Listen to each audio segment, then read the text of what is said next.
Hello and welcome. This is Mouse Gunner, and we're back with some more Automation, the car company tycoon game, continuing on with the campaign roleplay of the Edison car company in 1996. And in this video, we're going to take a look at the pickup truck in our company's lineup, the Edison Asteroid. And we're going to start with the base trim, which is the 3.6M work trim. We have quite a lot of trims for this vehicle, so I'm going to have to be a little bit more brief with my description if I want to showcase them all. So, starting off with the 3.6M work trim. Now, this is a pickup truck, and the body that I went with was the only pickup truck body that is available to me that is of the newer body types. Obviously, I could use one from like the 40s or 50s, but that would give me penalties and what have you in the game, as the way the game works at the moment. In any case, moving on to the chassis, we have a ladder chassis with a corrosion-resistant steel material, and we have a front longitudinal setup for the engine placement, and we can see the engine in there right now. We have McPherson strut in the front and solid axle leaf in the rear, and the reason I did this particular setup is to maximize load capacity. So you can see here with solid axle leaf, we have extremely high for the load capacity, which if you compare to the solid axle coil is, slightly better. You lose a bit in off-road, which is another thing that we are considering. So that is another option you could go with for a pickup truck build. But if you compare, for instance, some of the other suspension types, like the independent suspension types, you're going to have a big drop-off in that load capacity as well as the off-road, as we can see as we go through. Now, as far as the front, again, McPherson strut is better as far as that load capacity goes than the double wishbone, so we went with the better load capacity there. Off-road, we also get a benefit as well, so that's another bonus. For the panel material, we went with corrosion-resistant steel. As far as the styling goes, I went pretty simple, as I continue to do at this point in the game. Just a nice basic look. And for the engine setup, we're longitudinal rear-wheel drive for this base trim. This is the most base trim available. And the engine, we have the 3.6-liter engine, the same engine that is in the Constellation, just tuned for the Asteroid specifically, and it produces 179 horsepower and 207 foot-pounds of torque. So moving on to the setup for this trim. Let's go to the gearbox first. So it's a 5-speed manual transmission. Now, this is the only manual transmission trim. All the other trims are going to have automatics. And I did that to allow for a little bit better off-road potential. And this being a work truck, I wanted to have a little bit more utility. But I also have an automatic trim with the 3.6-liter engine, so we'll take a look at that a little bit later. But the end result of the gearbox setup, I set the 5th gear to be more of an economy gear, going beyond that estimated top speed. We ended up with 16.6 miles per gallon, which is not great, but considering the time period and that this is a pickup truck, I think we can expect this kind of fuel economy. And we have 0 to 62 time of 8.1 seconds. We have a little bit of wheel spin, and you're going to expect that with these pickup trucks. I think the way that you have to think about this when you're setting up your pickup truck is the fact that we're getting these numbers without a load in the back. Pickup trucks tend to be designed to handle with a load in the back, and they tend to be at a disadvantage when they don't have that load. So you're going to expect quite a bit of wheel spin with some of these pickup truck trims, but I believe this one's probably going to have the least of that, and it's still a decent amount. In any case, I also have a differential set up with a manual locker, and this is to allow for better off-road ability as well. Moving on to the tire setup, I went with medium compound road. Now, I don't think that in any of the setups it would be appropriate for chunky off-road tires. You have to consider that this is a truck that we're selling as a normal consumer product. You're not going to really have a chunky off-road version. Maybe if you were selling something like a Jeep and you had a special trim that was your super off-road trim, you might sell it with chunky off-road tires. But that's going to be left up, and for at least for our truck, up to the consumer to add that on as a aftermarket option if they want to. As I said, I selected medium compound road. You could make an argument for hard, long life road, which honestly gives us a benefit for off-road, which I didn't really consider. Let's go ahead and select that and see what the difference is. So We lose little bit in wheel spin and 0 to 62 time and stopping potential because we don't have quite as good grip, I'm going to assume. But we do gain in a couple categories, for instance, that off-road as well as utility here. And you can see a pretty dramatic increase in off-road. So honestly, that might be an oversight, and I might switch the other trucks to take the hard, long life road, because that honestly does make perfect sense to do that. In any case, going on to the brakes, I went with as large a brakes as I could fit with the wheel size that we have, and solid disc 2-piston in the front and drum brakes in the rear. Now this brake size is probably overkill for this trim. As we can see, there's no brake fade, and there could be benefits by me reducing the size of these brakes, and that I'd lose weight and other things that could be beneficial. But the way I envision this is that this model would have the same brake setup for all the different trims, and we have to allow for the later trims that are going to require more braking force. So that's why we have these larger size brakes, so that we can contend with brake fade of the heavier and more powerfully engined trims that are also in this model. Okay, moving on to the aerodynamic setup, I have the under tray with a off-road skid tray, and this is again to go with that better off-road ability. And for the cooling airflow, I added more than I normally do. Usually I only go about 10 above the required cooling. This time I went a little bit beyond 20 of what was required of me. And this is just to allow a little bit more robustness for a pickup truck. As you can see, the average reliability is quite good. I think this is the most reliable of all the different models that I have made so far. The interior setup, I went with 2 seats rather than 3, as I'm envisioning this vehicle having a center console in the crew compartment, and that would prevent that third seat. Now, you could argue with an automatic transmission that we could design it so that it would have 3 seats rather than 2, but I'm just going to assume that all the different trims just have this center console that prevents a third passenger. Although that, you could make that argument one way or the other. For the interior, I went with basic interior. Now, this is the work trim, so this is envisioned for more to be purchased by companies or individuals that are using them for an actual occupation. So the interior is very basic and simple and easy to scrub down, which is the kind of thing that that customer is looking for, as well as having a basic entertainment. It doesn't have nothing, just has a simple radio and maybe, well, it does say cassette, so it does have a simple cassette, but this is more or less a no-frills trim, so very basic on the entertainment and interior. We do come with standard power steering and ABS, and this does have standard 90s safety. Going on to the suspension, I went with progressive springs, as this doesn't necessarily give you an obvious benefit here, but as far as I remember, the way a lot of load-bearing vehicles work, whether they be vans or pickup trucks, usually they do use progressive springs so that you have a softer spring that's going to take up the load, when you have that compression from the load, and then you have the harder springs that give you your on-road handling. And again, pickup trucks are more or less tuned for that load being there. So you have the load there that's going to compress that softer element of the springs, and then you have the harder element of the springs that is going to give you your handling. So the end result and the difference between standard and progressive springs is it doesn't respond quite as well as standard springs, but it gives you that little bit of softer cushioning suspension.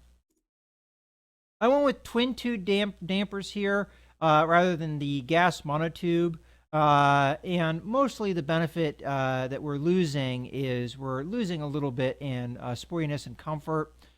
And you could make an argument either way, and I honestly don't remember if I went with twin tube for all the different trims, but in any case, moving along, we also have passive sway bars, and this is the way that I set up the suspension. So I think this is more or less off of the normal preset with just some tweaking, and I rose the ride height a lot higher than, well, not a lot higher, but definitely higher than what the normal preset was, again, to allow for a little bit more off-road potential. And let's go ahead and take a look at the test track here. So top speed comes in at 110 miles an hour. And we already saw what the 0 to 62 time was.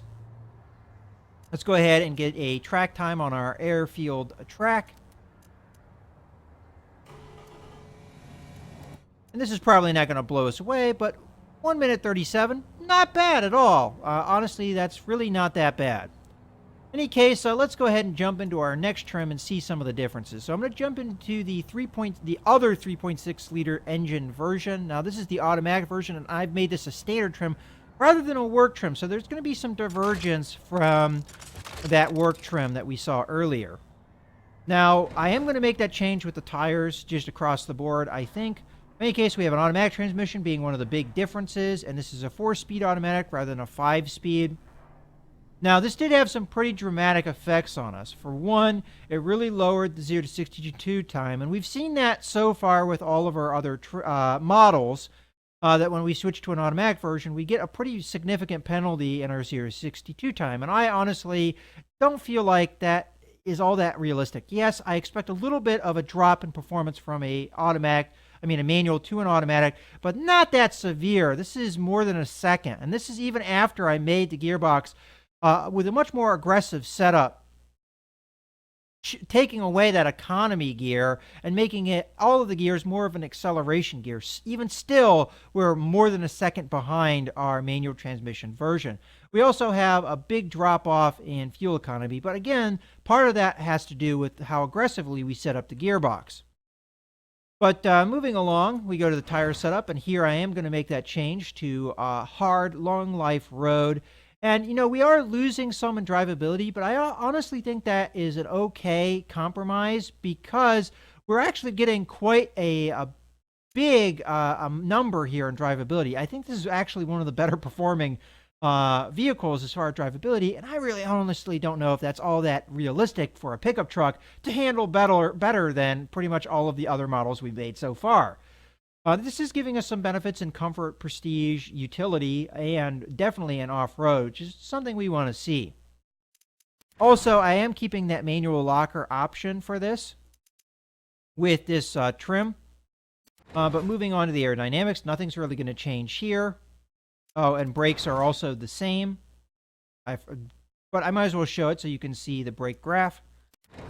Now, interior, there's going to be a little bit of a difference here. I went with a standard interior rather than a basic one. So this would be the trim that the actual, normal consumer market would see, not just companies and people that are buying these for occupational use, just normal consumers. This would probably be the base trim for them. So this has an automatic there. And that's pretty much the norm for the American market, especially as we're getting into the more modern time periods. Now, again, I have 2 seats for the setup. Again, you could argue for 3 seats, especially now that we have an automatic transmission. But I think I'm just going to keep it all the same here. But otherwise, nothing else has really changed. We still have the same basic entertainment here and everything like that. Now, you could argue for an upgrade to the standard entertainment, but I kept it basic here. I figured this wouldn't be too much different from the work truck, mostly just having a more comfortable and higher quality interior than what we saw in the work truck. Of course, it's going to have the downside of not being as easy to scrub down, but in any case, moving along, suspension setup's going to be more or less the same. Maybe some slight tweaks here and there. And let's go ahead and jump into the test track here and get our time. We also notice a top speed has dropped down quite a bit as well. Now, we're not going to be too surprised here when we see that there's a big difference here. We're losing more than 2 seconds from the manual trim to the automatic trim. You also have to consider that there's a little bit more weight, though, with that interior, adding on a little bit of time as well to the 0 to 62 time. Let's go ahead and hop into our next trim. And now we're going to be hopping into the V8 trims. Now, I have some more divergence here. The 2 3.6 liter trims were rear-wheel drive.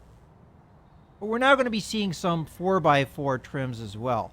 But we'll first start with the 5 liter work trim with a rear-wheel drive. So the main difference we're going to see here is that V8. And let's go ahead and take a look at that So this is a 5-liter V8 that produces 256 horsepower, 293 foot-pounds of torque. So our gearbox setup, this is again an automatic gearbox. Now you'll note there's a lot more wheel spin. And again, I think you can expect that kind of wheel spin in a pickup truck. Now, one thing I didn't really point out when we were looking at the V6s that I'll probably point out now is the weight distribution in the vehicle. This is going to be pretty front heavy because you don't have a whole lot in the back because you don't have a load. In any case, taking a look at the way I set up the gearbox. Now, I do have this set up so that it's going a little bit beyond that estimated top speed. So we do get a little bit better fuel economy.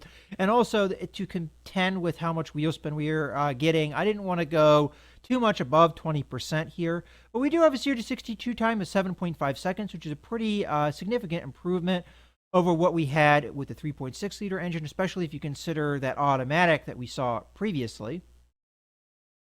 This still has a manual locker differential, and we're going to be switching to that hard, long life road again. So we're going to be losing drivability, but we're gaining in a lot of other areas that are all beneficial to us. The brakes are again set up the same, but you're going to notice that we actually have some brake fade now. And this is because we're requiring more out of those brakes. There's more weight because of a heavier engine, and we're also going to be reaching higher speeds that those brakes are going to have to contend with. Now, as far as the aerodynamics, we're still having the off-road skid tray and all of that, but we're going to require more cooling airflow because of the V8. So there's going to be a little bit of difference there. And that's going to cause some drag, having more of that cooling airflow coming in. So that is something we're going to see. Again, 2 seats here with basic interior, basic cassette, and all the other setup that we saw on the other work truck. Now, the suspension is going to differ a little bit because of the difference in weight, but more or less, this is set up the way we've seen in the past. Let's go ahead and hop into the test track here, and we see the top speed has gone up from the 3.6-liter version to 118.7 miles an hour, and we do see a drop-off, though, in that 0 to 62 time to 7.7 seconds because of the hard, long-life tires. But as I mentioned with the weight distribution, we see that it's pretty decently front-heavy here. Now, the 3.6-liter engines weren't as front-heavy as this trim is, but definitely you're going to see that with a pickup truck. So let's go ahead and see our time. And we see a definite improvement here of more than, well, almost 5 seconds with, honestly, 4.5-ish seconds with the V8. Now, this is automatic to automatic, so I think that's a fair comparison there. All right, so let's jump into another trim here. And this time, we're going to jump into the 4x4 work trim. Now, the main difference between this trim and the previous trim that we saw is now, if we jump over here, we see that it is longitudinal 4x4. Now, I still think that there's a little bit of bugginess to this setup, and I'm going to point that out to you. It's not going to be easy to see it, but I'm going to flip between this trim and the normal work trim so that you can see that direct comparison. In any case, a gearbox is going to be set up more or less the same. Now, with a 4x4 setup, you're not going to be able to really change the power distribution. More or less, I think the way that the game treats it is that this is still a rear-wheel drive vehicle that you can switch over to 4-wheel drive, which is how more or less a 4x4 vehicle would work. You would have some method within the vehicle, some control to switch it from 2-wheel drive to 4-wheel drive, and you would normally only use that occasionally when you feel like you would need it. For instance, if you're going off-road, and the big benefit you have is in increased off-road ability with the 4x4 setup. But for the most part, you're going to see mostly penalties for having the 4x4 setup, and that's just the way that the game has decided to set up the 4x4 and how it works. We could make arguments of whether or not we agree with that, but that's, I think, safe to assume the direction they've taken with the way they set up the 4x4. But again, not much else has changed here. We have the same tire setup, which we are going to need to switch over to hard long life road again. So we're going to get a little bit more off-road ability. And when I say a little bit, I mean a lot bit. But in any case, moving along, brake setup is more or less the same. Pretty much the same brake fade that we saw before. And there's a very good reason for that. And I'm going to demonstrate that as we go on. This is more or less the same. We have this being the same. Suspension might be a little bit different. I don't really recall. But one thing I want to direct your attention at is when we get into the test track, I want you to take a look at this weight here and the weight number that we get. Now, you might notice that the weight distribution is heavier to the front. But just keep an eye on this weight and remember it. But let's go ahead and just do our run, and then we'll see the significance of this. So top speed is more or less roughly the same. Our 0 to 62 time is more or less the same. Let's go ahead and get our track time here and just compare them directly. So we're noticing a very slight drop-off. Not much of anything, really, honestly. Very slight. And I think a big thing that is affecting that, the reason that we're just having this very slight difference, is the very slight difference in the weight distribution. This is slightly more front-heavy. But again, I told you to direct your attention at the weight. Let's now jump into the work trim that's not 4x4. And now let's look at the weight. Notice that it's the exact same number. Now, why is the weight distribution more front-heavy, but yet the weight hasn't changed at all?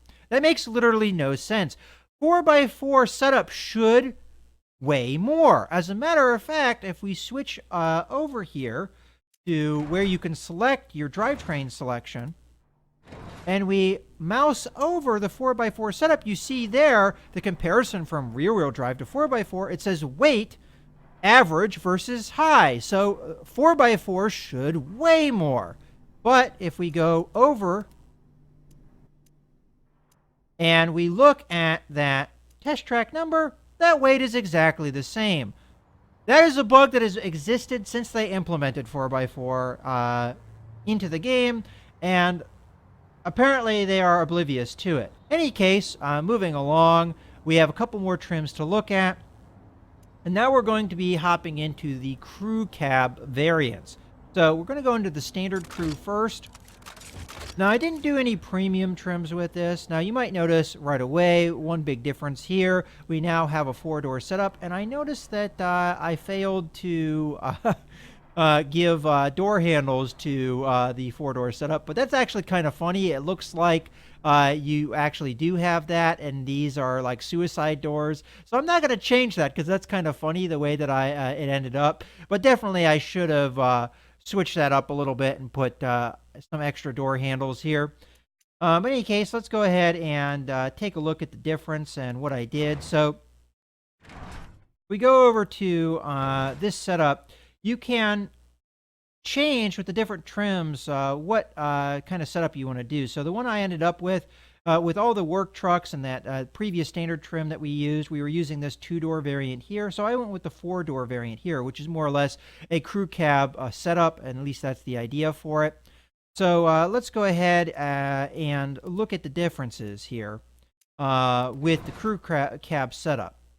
So this is still a 4-speed automatic, but I switched from a manual locker to a viscous LSD, or a limited slip differential, which is going to have some benefits as far as, well, here, why don't we switch back and forth so you can see the benefits.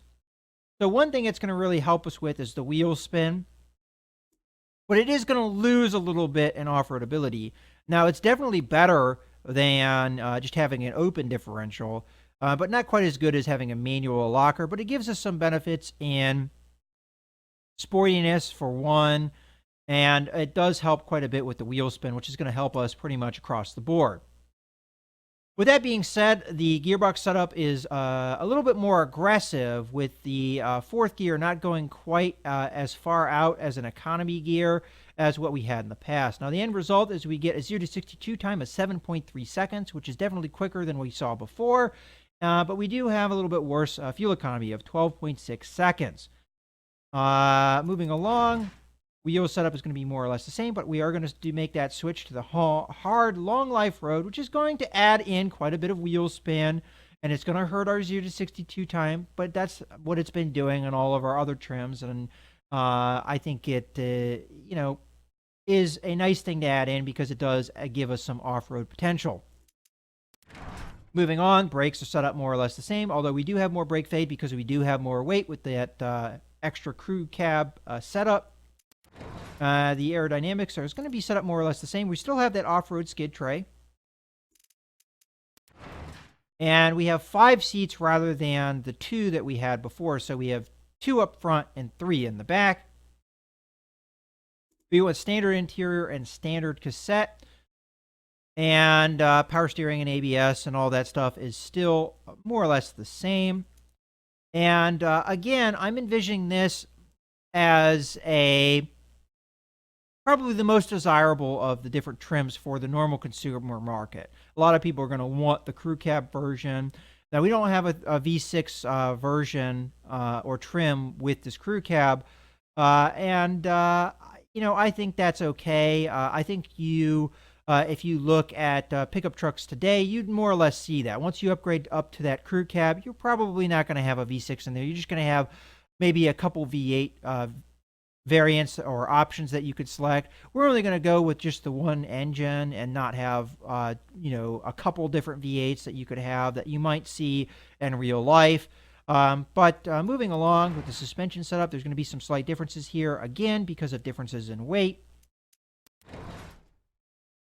And at this point, I might actually justify the gas monotube setup because we're trying to go for a little bit more comfort than what we've got in the past. So I'm actually going to do that upgrade. Initially, I didn't do that, but I think it's justified in the crew cab. As usually, the crew cab is an upgrade over the standard cab. I can easily justify an upgrade here. All right, so let's go ahead and jump into the test track here. So we have top speed of 119 miles an hour. We see the weight distribution is not nearly as front heavy because you have that crew cab putting more weight to the rear. 0 to 62 time we've already seen. So let's go ahead and run the track time. And we are noticing a slower time here. Now, I'm going to assume this is due to an increase in weight because our 0 to 62 time is better, but yet we're seeing a pretty dramatic drop-off. Let's just make sure we're getting a direct comparison here. So we're going, you know what? Honestly, it wouldn't be a direct comparison, though, because we have the standard interior and standard entertainment. So we can't get a direct comparison between the work version and the standard crew because of that difference in trim. So even still, we do have better 0 to 62 times, but maybe our quartering ability is not quite as good because of that extra weight. So that might be a part of the reason why we don't have quite as good of time. It's not a huge departure. It's about a little under half a second of difference, but definitely slower. Okay, let's go into our last trim, which is just the 4x4 variant of the crew cab. So again, if we jump over here, we can see that it's set up with the longitudinal 4x4. And if we go into the setup here, we've got 4-speed automatic, 7.3 seconds, which is going to change because we're going to be adding on the different tires, but mostly this is the same. Let's go ahead and change that tire setup. In any case, let's go ahead and take a look at the brakes again. So not a whole lot of difference here because, again, 4x4 doesn't add any weight because of that, the bug that I think exists in the game. The aerodynamics, not a whole lot has changed. All right, the interior is going to be more or less the same. And we're going to make that upgrade to the gas monotube again so that we have that similarity with the other crew cab. And let's jump into the test track here. So it's going to be a little bit more front heavy, but the weight shouldn't be much different. So let's go ahead and run our time. And we can see, again, very slight difference between the two times, but not a big difference. All right, now that we've gone through all the different trims, let's go ahead and take a look at the actual production setup. So I more or less went with a very similar setup that I did with all of the other models we've looked at so far. So the team setup has been pretty much the same. I did change the focus a little bit. I put it in between the normal 50 and the 75 we've been using on the Luna and the Star. And the reason I did that is I kind of figure that it's a little bit in between the Edison, Luna, and Star, and the Constellation. The Constellation is, you know, a little bit more of a flagship vehicle, and we're going to have maybe more high-tech stuff in there. So there's going to be more of a focus in learning and advancing car design. Whereas the pickup truck is going to fall somewhere in between, trying to crank out as many cars as we can and having a little bit more of the higher tech features in it. And I did the same with the engine setup. Now, the factory setup, I went with a huge factory rather than a large factory, and the biggest reason for that is we have the slots in the factories, and the huge factories, the only one that can fit as many trims as we have in it. But it's also going to increase production quite a bit, and this is the vehicle that we're really trying to crank out numbers in. Let's go ahead and take a look at that setup. So I went with 75% automation, and shifts, I put that to the maximum so that we could crank out as many of these things as we could. Now, as far as the setup goes, I figured that the 3.6 liter variants would probably not be sold in that many numbers. So they're two of the lower end, at least as far as production goes, numbers. And then the work trucks, I figured the work truck version would see a little bit more production with the 5-liter engine rather than the V6. And I figured that the 4x4 version would see more production than the rear-wheel drive version, so I kind of gave that a slight edge as well. And as far as overall production, I figured that the crew cab version would be the most sought after and the one that we would want the most production of. Although it would be the most expensive version of all of our trims, I figured that would be the most sought after. So I made that be the highest production version, and then I set up the standard crew, which is just the rear-wheel drive version, as a little bit under that. Now, for the engines, again, we have a huge factory, and this is mostly just to meet the production numbers that we're getting as far as overall vehicles. And one thing that I noticed that I made a little bit of a mistake here is with the engine production, they only give you the variant name. As a matter of fact, I believe that is even an error, as it is not the CNA version, it's the ANA version, or A for Asteroid and C for Constellation. And I noticed this bug in another model that I was making. So we can see if we actually go all the way back here and we go over the engine tab, we're not producing the Constellation variant of either the V6 or the V8. But if we look over in the engine production, that is the variant that it's saying we're producing. So this is definitely a bug. So if we see here, it says the Constellation version. If we go over here, again, the Constellation version, which is not the version we're building. And it's also not the version that we have over here as producing. So that's a weird bug. And, oh, I clicked the wrong tab. And that is definitely not what we're going for. So, yeah, whatever. But in any case, one mistake that I made is by not differentiating the name between the V8 and the V6. So you see here CNA, CNA.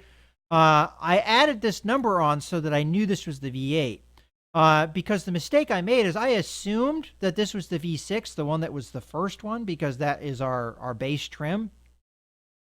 And the other models that I've worked on in the past, that was the case, that the base engine was the one that was the first, and then the optional engine was the second one. Well, for whatever reason with the Asteroid, that's not the case.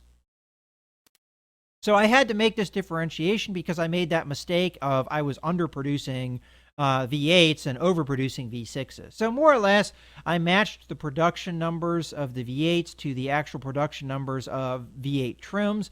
And I don't know if I actually was able to get the production up high enough to meet the production of vehicles, but I put it up as high as I could. So that's what we're seeing here. Again, I have as many shifts as I can, and I have the automation set at 75%. Now, for the V6s, we don't need quite as many. So I still have it in a huge factory because I figure might as well keep it all the same. But we don't need quite as much because we're only producing about 800 overall V6 trim. Of the V6 trims, we're only producing about 800 cars, is I guess what I meant to say there. So we don't need nearly as high a production. So I put the shift allotment all the way down.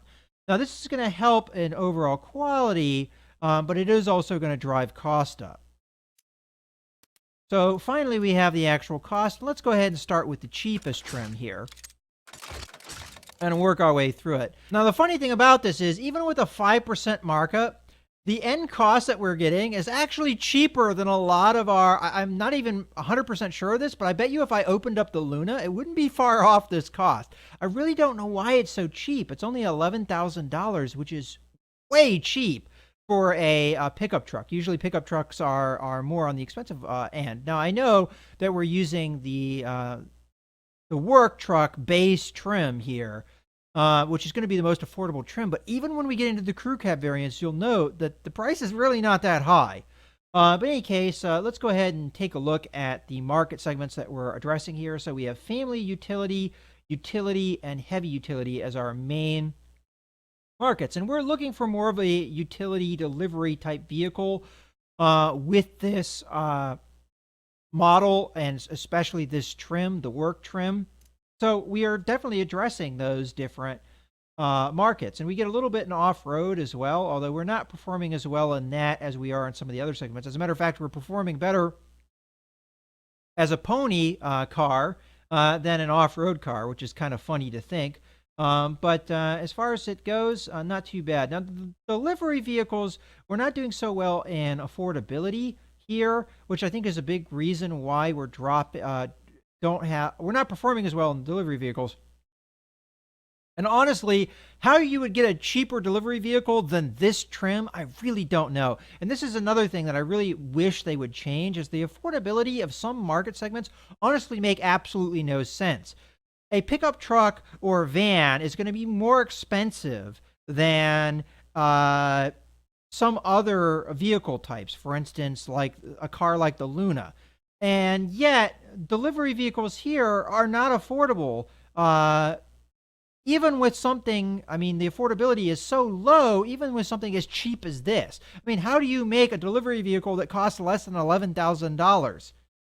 I mean, and we're not even reaching 50%. What are they expecting? A cost of $5,000? What vehicle costs $5,000 and is a viable delivery vehicle? So this is something that I really honestly think that they need addressing. I mean, for instance, a pony car, we still have a 69% affordability in a pony car with this cheap of a vehicle. Really? That doesn't seem to make a whole lot of sense. But then let's move on to the next trim here, which is the standard trim of the V6 with the automatic transmission. So we see here not much of a divergence from price, although we do see a little bit of difference in the market segments that we're hitting. So it looks like off-road we're doing a little bit better, which is actually odd because the manual transmission version should be the best performer as far as off-road ability, but that appears to be the case. But the three that we're hitting is family utility, utility, and heavy delivery rather than, I think it was what, light delivery before? But the point is, though, we're hitting the market segments that we're really trying to hit here. Let's move on to the work trim with the V8 and rear-wheel drive. So again, we're hitting family utility, utility, and heavy utility. Now we do see a little bit of an increase in price here, but not significant. Let's move on to the 4x4 version now. And we more or less hit exactly the same 3 market segments. Yet again, heavy utility, utility, and family utility. And a little bit of an increase in money or cost, but not a lot. Not as much as you would expect with the upgrade to 4x4. Then we have the crew cab. We'll go with the standard rear-wheel drive version first. And again, we're $13,500, which is way cheap for a V8 powered crew cab pickup truck. But now we're hitting a little bit different market segments. We're still hitting the family utility, but now we're hitting utility sport. We're not doing as well in utility or heavy delivery that we were, but we're doing quite well in the pony market for some reason. And then finally, we have our last trim, the crew cab with the 4x4, which in theory should be the most expensive, and it is. And again, we're hitting the same market segments that we were before. So there you have it. There's a breakdown of the market performance of all of our different trims. Now let's go ahead and get a comparison of the different models that we have so far. So we have the Constellation, the Luna, and the Star. Now if we take a direct look at this, the Star is one of our better performers as far as drivability, and our pickup truck is really honestly not that far off from it. Our best performer is 47. The best performer over here is 49, with a couple at 47 as well. And our lowest performer is 44, as is the same here with the Asteroid. So we're honestly not too far off of drivability performance. And this is after taking that hit by switching to the hard, long life road tires. So if we had switched back to the medium compound road, I think this would probably be the best performer as far as drivability goes. Now, as far as sportiness goes, this is one of the worst performers, and I think that makes perfect sense, honestly. You don't really expect a pickup truck to be all that sporty. Comfort-wise, this is also a pretty low-down performer. The two that we expect to do the best here are the 2 crew cab variants, but even then, they're not that great. They're more or less reaching the levels that we got on the low end with the Luna and the Star, but definitely nowhere near what we're getting with the Constellation. And that might be a little bit of a failure on our part in the way that we designed the vehicle. We also have the Prestige here is, I would say, where it's comparable, I would say it's better than the Star, because you have to ignore the premium trim here, but not quite as good as the Constellation, which I think makes perfect sense. And safety-wise, this is not a very good performer, and I think a lot of that has to do with the ladder chassis that we have. Okay, moving along, as far as practicality goes, we're not quite as good in some areas as the Constellation. So the ones that are our standard cab are underperforming. The ones that are our crew cab are overperforming. But not quite as good as the Star and the Luna, the Luna is our most practical vehicle. Now, off-road ability, I expect this to be one of the best, and frankly it is. So not too surprising there. And our best performer as far as off-road ability is the Work 4x4 version. And it looks like, honestly, there's not that much of a difference in off-road ability between the manual transmission and the automatic transmission, which actually surprises me quite a bit. As far as utility here goes, and this is the thing we're really looking for with our pickup truck, that is an indicator of our success at designing a pickup truck, we see definitely this is the best by a long shot as far as utility, with our best performer being the 2 standard cab V8s. The crew cabs lose out a little bit because you don't have quite as much bed space as you would with the standard cab, so I think that makes perfect sense. And reliability, this is one of the better performance here. The only one that's really matching that is the manual transmission trim of the Luna is coming in at a comparable level. But if you compare, apples to apples, manual transmission versus manual transmission, we see that we get 74 with our Asteroid. So this is a pretty strong performer, which is exactly what we want to see. Now, fuel economy, this is one of the worst performers, but I think that makes perfect sense. Now, weight-wise, this is honestly not that heavy of a vehicle if you compare it directly to the Constellation. You might be wondering, well, why then, if these are using comparable engines and this is lighter, then are you getting much better economy here with the Constellation? And a big part of that is aerodynamic drag. The pickup truck is much more of a blocky profile than the Constellation. So I think a lot of that is down to aerodynamics. We also have the fully clad under tray, for instance. It's also going to improve aerodynamics that we don't have with the Asteroid. So I think aerodynamics is a big part to play in the difference in the fuel economy numbers that we get between the two different models. As far as emissions go, this is one of our worst performers. Even comparing it, again, to similar engined vehicle as the Constellation, we see definitely worse performance. The only one that we do a little bit better with was the manual transmission version, but we don't have apple-apple comparison here as there are no manual transmission versions of the Constellation. And as far as production time, it is... this is production units. Honestly, this is actually not that bad. It is one of the lowest of the bunch, and I wonder if that's a big part to play and why our end cost is so low. And I think a big element of that is the ladder chassis probably there.